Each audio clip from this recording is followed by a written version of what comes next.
Oras na para aramon ang mga maiinit na bareta kanal daw na maruluwas sa agas sa mga periodiko, radyo asin telebisyon. Erot na madadangog ngunyan sa DZGB Bareta alas 5. Mga bareta ngunyan para sa aga. Erot na tinipon sa DZGB Newsbase. DZGB Bareta alas 5. Kaiba ang field reports kan Mega Force Patrol. Hali sa iba-ibang parte kanal bay asin Kabikolan.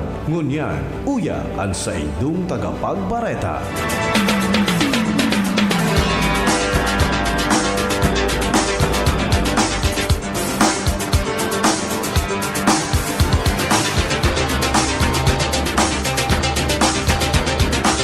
Diyos marhay na hapon, ako po ang sa indong magiging tagapaghatod bareta sa pangaran ka na Mega Force Patrol. Ako po si Pio Fernandez.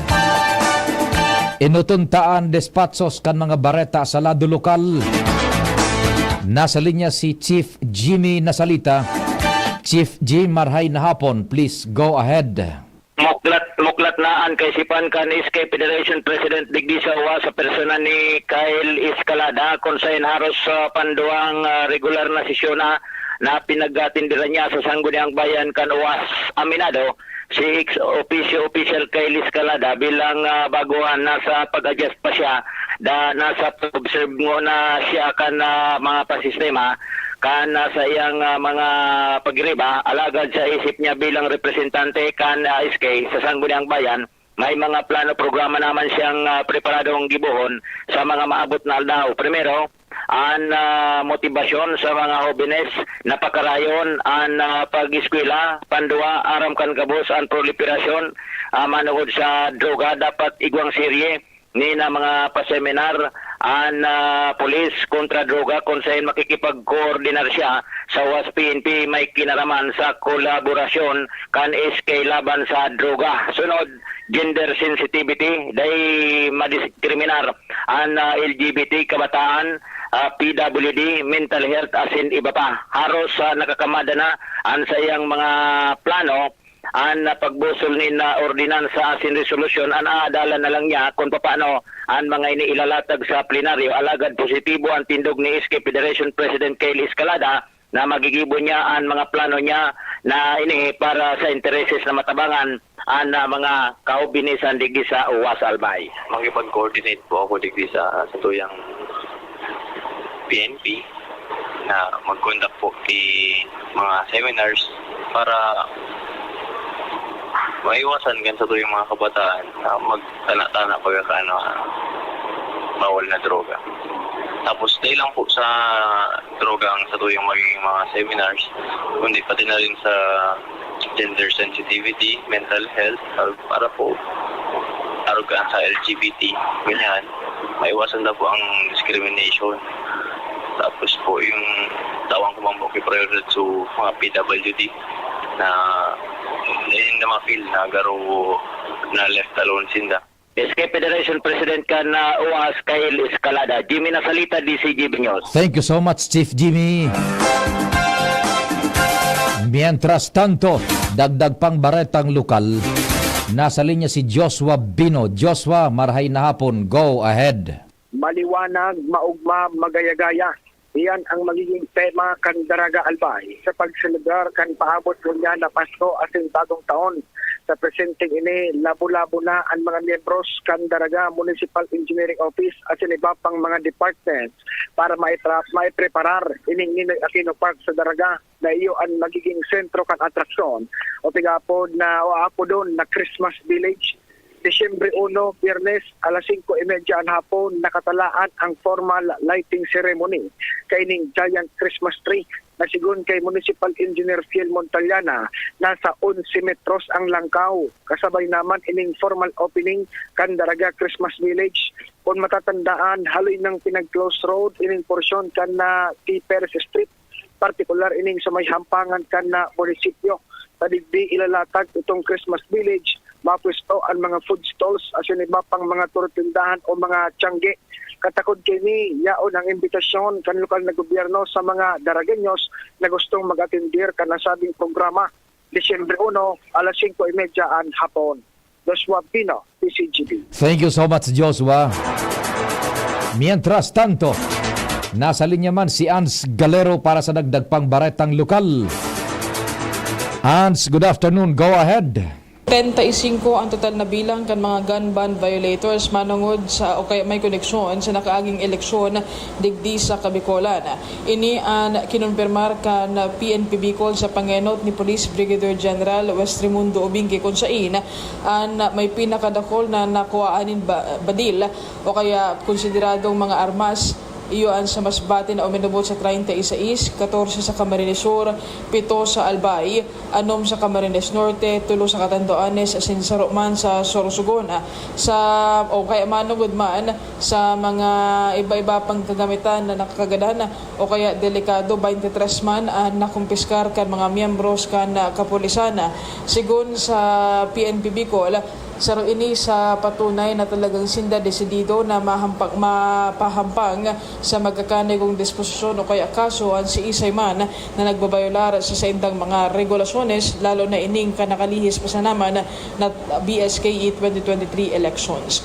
Dagdag na pareta, Ans Galero, DCGB. Mientras tanto, may dagdag pang baretang lokal si Kumpadreng Al Armario. Kumpadreng Al, Diyos marhay na hapon. Please go ahead. For final reading na sa sunod na sesyon kan sanggunian panlalawigan, ang proponedong ordinansa na mag-regulate sa pagtaon ng mga awards sa sisayman na albayano.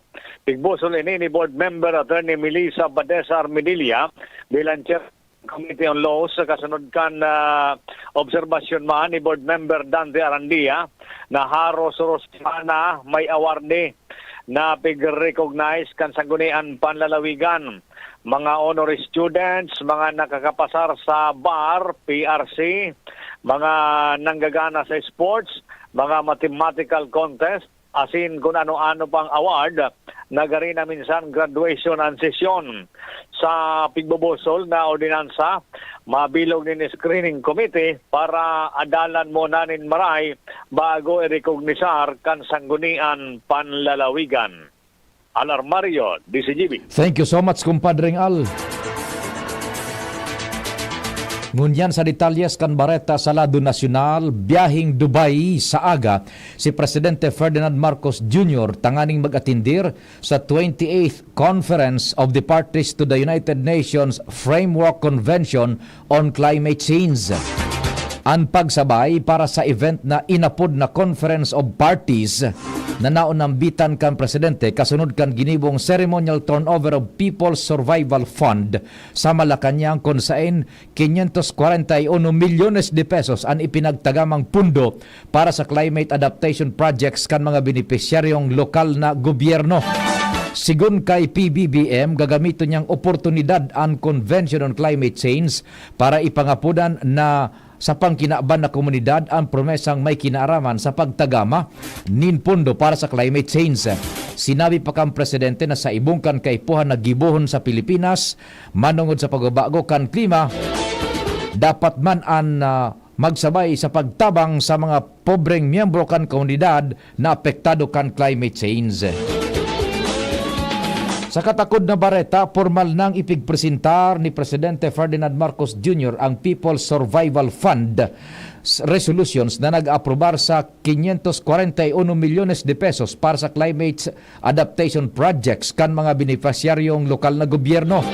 Sigun sa Republic Act 10174, ang PSF may inisyal na kapitalisasyon na 1 bilyon de pesos para punduhan ang mga programa asin proyekto kan LGU asin accredited local and community organizations. Matapos ang pag-aprobar sa anom na bagong climate adaptation projects, magiging 11 na ang PSF-funded projects asin anom ang proyekto para sa project development grants na may kabilungan na 889.6 milyones de pesos. Kaibanan sa mga benepisyaryos ang probinsya kan Mountain Province na maresibinin sobra sa 271 milyones de pesos para sa pagkonstruhir ng climate field schools para sa mga paraoma. Ang Maramag Bukidnon naman makakakuha ng sobra sa 126 milyones de pesos para sa pagbugtak ng drainage as in early warning systems.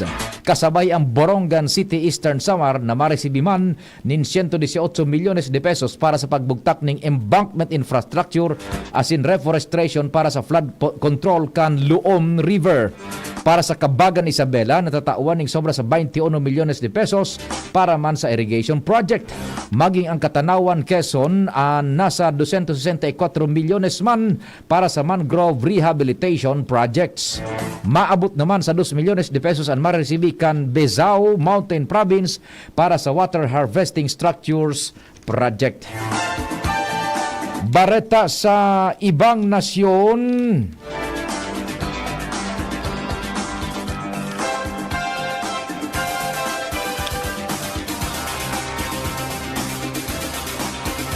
Nagpatanid ang World Health Organization na mas dakol na mga tao sa Gaza ang magagadan sa helang kaysa sa mga nangyayaring bombahan sa pag-ultanan kan Israel asin Hamas. Ini kun dai maibalik sa normal na operasyon ang mga health systems sa lugar. Dakol na mga helang ang pwedeng makuha kan mga residentes duman dahil sa kawaran ng supisyenteng health facilities na naraot dahil sa kariribukan poon pa kan Oktubre. Sinabi ni WHO spokesperson Dr. Margaret Harris na sa mga shelters an may nairehistrong outbreak kan infectious diseases aron kan diarrhea sa mga aki na may edad 5 anyos pa itaas.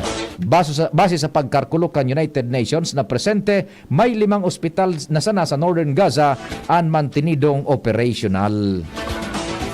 Sa sports, magiging dakulang agyat ngunyan sa Gilas, Pilipinas ang pagsabak ninda sa FIBA Olympic Qualifying Tournaments. Sa ginibong draw lots na kasabay ang Gilas sa Brazil, Georgia, Montenegro, Cameroon asin Latvia. Mapon ang kawat sa Riga, Latvia sa maabot na Hulyo 2-7 sa masunod na taon. Kaiba na ng Pilipinas sa 16 na grupo na daay na qualify tulos hali sa FIBA Basketball World Cup 2023 na digdi pinagibo sa Pilipinas, Japan asin sa Indonesia. Sa qualifying tournaments na mangyari sa Valencia, Spain, maglalaban-laban ang Lebanon, Angola, Spain, Finland, Poland asin Bahamas. Mantang sa Piraeus, Greece, mag-ampangan naman ang mga nasyon kan Slovenia, New Zealand, Croatia, Egypt, Greece asin Dominican Republic, asin sa San Juan, Puerto Rico, maglalaban ang Mexico, Ivory Coast, Lithuania, Italy, Bahrain asin Puerto Rico. Sa anom na grupo na baga ini sa duwang grupo kung saan ang Pilipinas ang magakampang sa Georgia, Latvia sa Group A asin ang duwang grupo na magana makakalaog sa semifinals. Sa pangarang kan News Team asin sa nagsururat kan mga informasyon sa panginot ni News Director Mardela, Angel Mostasa, Jen Matthew Balyaran, Tata Nems, Flora sa Technical Control sa IT si Jerome Nico Martinez. Ako po si Pio Fernandez ang sa indong naging tagapagbareta. Salamat, marhay na hapon. Abo Plemex.